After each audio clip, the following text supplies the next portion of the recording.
Des fois, on pourrait passer à côté de certaines choses, certaines bénédictions, parce qu'on n'a pas osé demander. Mais là, le Seigneur nous invite vraiment à oser demander certaines choses, à faire des prières audacieuses.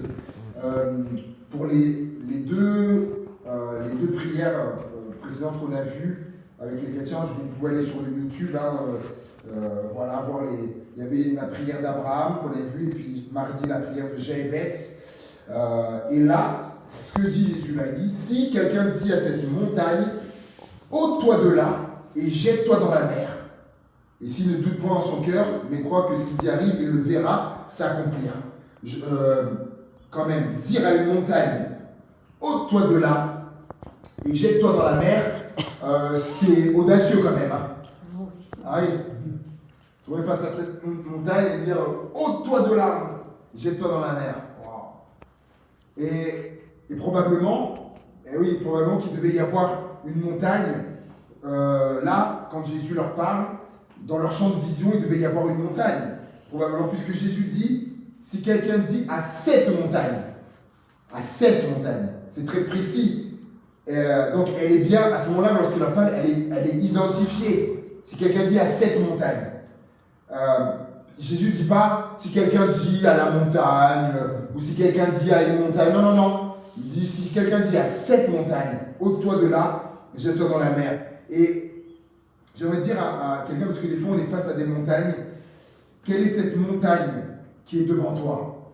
C'est quoi cette montagne qui est devant toi? Quelques-unes sont venues à mon esprit. Des fois, on pourra être face à une montagne de factures. Montagne de factures. Il faut payer des choses et des fois, l'argent peut ne pas être là nécessairement. Mais les factures, elles sont là, elles. Hein. Et on peut faire l'autruche. Quand on dit on peut faire l'autruche, hein, se met la tête et se dire ah non, je les vois pas, mais en fait, ça ne change pas, elles demeurent là, les factures. Ou faire comme les petits, hein. Ah non, je ne vois pas les. Ouais, mais dès lors que je remets ça, elles sont toujours là. Une montagne de factures. Et moi, je l'ai vécu hein, il y a quelques années de ça. On peut se retrouver face à une montagne de démarches. Une montagne de démarches à faire administrative ou quoi, une montagne de démarches pour des papiers ou peu importe. Et on est face à une montagne de démarches et en fait, on a l'impression qu'ils n'aboutissent pas. Une montagne de démarches qui n'aboutissent pas, on a l'impression qu'ils traînent, on dirait que ça semble bloqué. Je vous partage un sujet comme ça, vous pourrez prier aussi pour ça. Nous, en ce moment, on est face à une montagne là, au niveau de la CAF. Cette montagne s'appelle la CAF.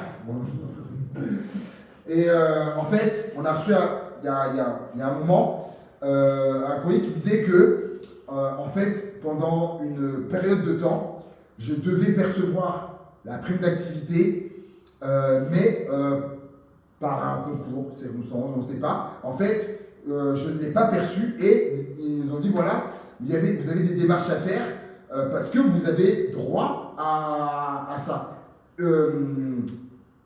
L'équivalent de prime d'activité de presque 2 années.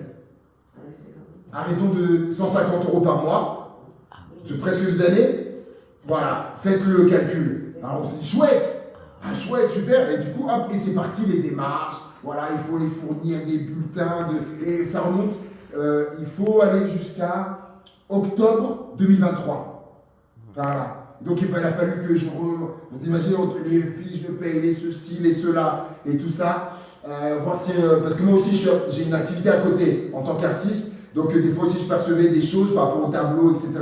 Donc il fallait que je recherche tout ça, et donc ok, c'était bon. J'ai tout envoyé, et puis à un moment donné les mois passent, et puis je dis tiens c'est drôle, on n'a pas de nouvelles, ça bouge pas. Et puis un jour on se dit tiens, avec ma maman, on va aller à la cave, et c'est la cave de Saint-Chamond. On y va, Et puis on demande à la fille qui était là, elle dit, elle fait les recherches, tout ça, elle dit, oui, j'ai bien vu que donc vous avez envoyé les documents par courrier, d'accord, c'est en traitement. Et elle dit normalement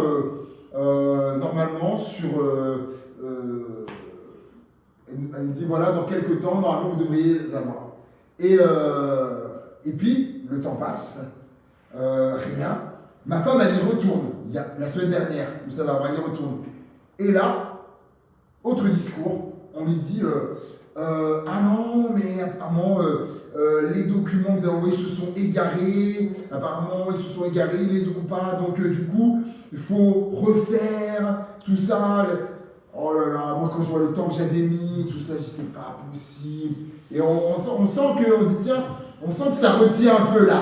Ah oui, quand nous on doit donner, mais quand ils doivent verser, l'autre là, ah là là, et donc bon, et c'est reparti.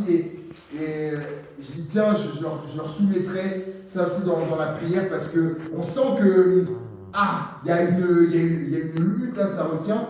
Voilà, on est face à cette montagne là, parce que c'est pas comme si on n'en aurait pas besoin. Hein, voilà, donc voilà, ça c'est notre montagne. On peut être face à une montagne de conflit.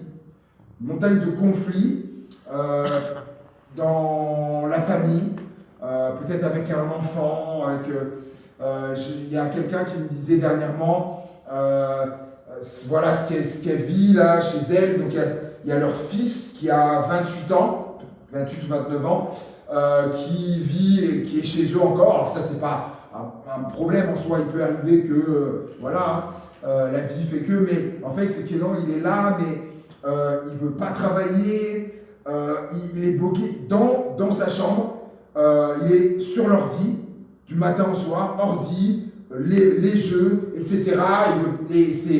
Et à tel point qu'il a développé tout un tas de choses, de la paranoïa, plein de choses comme ça, parce qu'on est fait quand même pour vivre en société, quand même avec les gens, et il a développé toutes sortes de choses comme ça.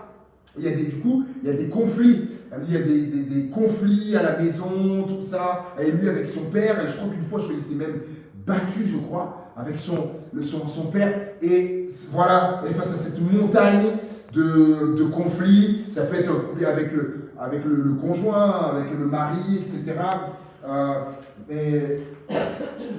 Voilà, une montagne de conflits, de tensions. On peut faire face également à une montagne de refus. Une montagne de refus, peut-être quelqu'un qui cherche du travail, une montagne de refus, etc.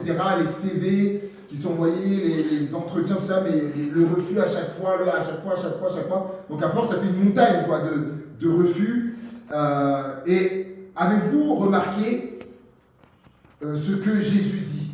Si quelqu'un dit à cette montagne, donc peu importe la montagne, si quelqu'un dit à cette montagne, ôte-toi de là et jette-toi dans la mer. Wow. S'il ne doute point en son cœur, mais croit que ce qui dit arrive, il le verra s'accomplir. Est-ce que vous avez remarqué, Jésus, il dit de parler à qui ou à quoi? Ah oui, n'ayez pas peur, Jésus dit de parler à qui? À la montagne. Jésus dit de parler à la montagne. Le jour où j'ai réalisé ça, j'ai pris conscience de ça, ça a changé, comment dire ça, une partie de ma perception, en fait, de la prière.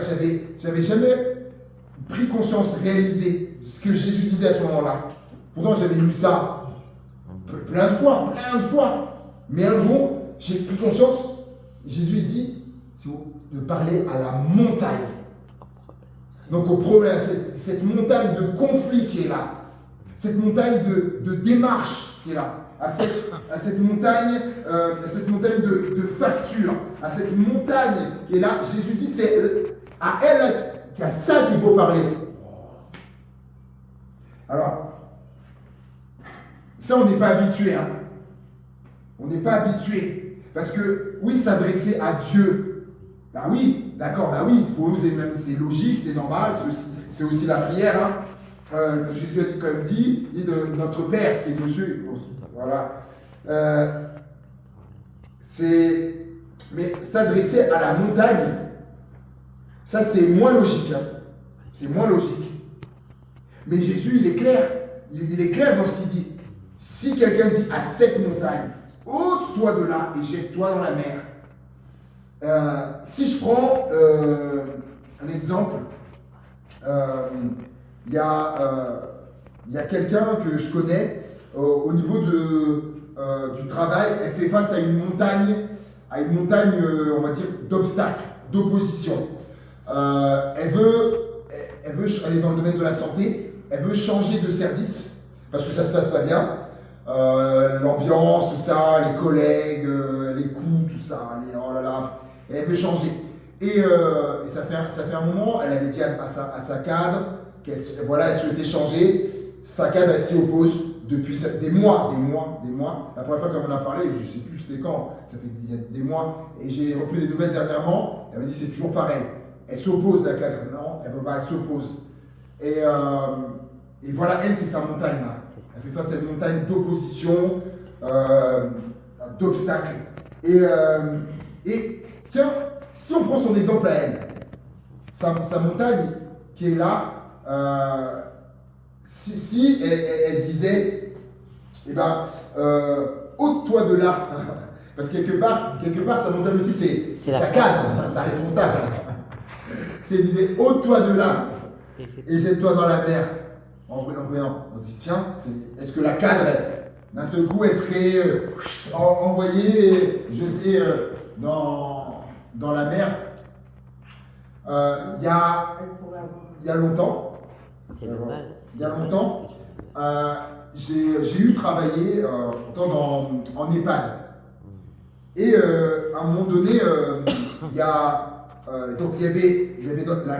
notre cadre, et il y avait aussi une femme dont le rôle c'était pas maîtresse de maison, mais maîtresse de maison, maîtresse du coup d'accueil, je sais plus trop là. Et en fait, elle était en arrêt. Et du coup, il y a eu une remplaçante.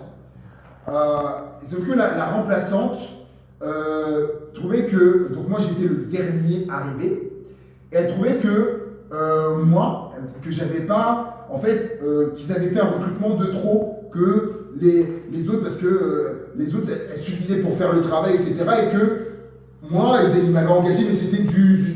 Donc elle a tout fait pour que moi, mon contrat il s'arrête et que je m'en aille. Et elle en a profité que la cadre était partie en congé, et elle a fait pieds et mains, et elle a réussi. Elle a réussi. Alors, donc moi, on devait me renouveler, et ils ont dit, voilà, on ne renouvelle pas et tout. Alors, et là, j'ai vécu quelque chose que j'avais jamais vécu, et c'était même touchant à vivre. C'est-à-dire que mes collègues, elles se sont toutes levées. Et elles sont allées en direction tout ça, dire pourquoi David il n'a pas été renouvelé, pourquoi ici la nouvelle qui est arrivée, elle ne connaît pas le travail, elle ne sait pas tout ce qu'il y a à faire, etc. Pourquoi et donc tout le monde est monté au créneau. Bon, du coup moi j'étais chez moi, hein, je ne pouvais plus revenir, mais j'habitais je sortais de chez moi à ce moment-là, je traversais la rue, j'étais au travail. Imaginez, j'étais à 20 mètres, 30 mètres de... Et donc, mais moi j'étais chez moi pendant ce temps-là, mais tout le monde est monté au créneau, etc. Même une fois, je me rappelle, je vois une des collègues qui passait devant chez moi, elle allait au travail, et elle me dit, Karine, elle dit, moi je vais aller dans le bureau, etc. Et je leur dis, c'est pas normal. Et donc, moi j'étais dépassé. Tout le monde a pris ma cause et tout ça. Et en fait, lorsque la cadre est revenue de congé, et donc du coup elle a eu vent de tout ça, elle s'est dit oh là là, qu'est-ce qui se passe?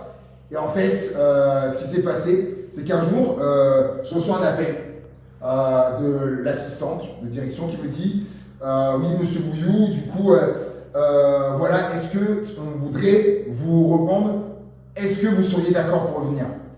Ah, je dis tiens, mais qu'est-ce qui se... Et moi, je n'ai pas fait le malin, hein, j'ai dit voilà, bien sûr, etc. Je reviens. Et après, en revanche, j'ai appris que, du coup, on va dire la remplaçante maîtresse de maison, maîtresse d'accueil, et ben en fait, avait été éjectée.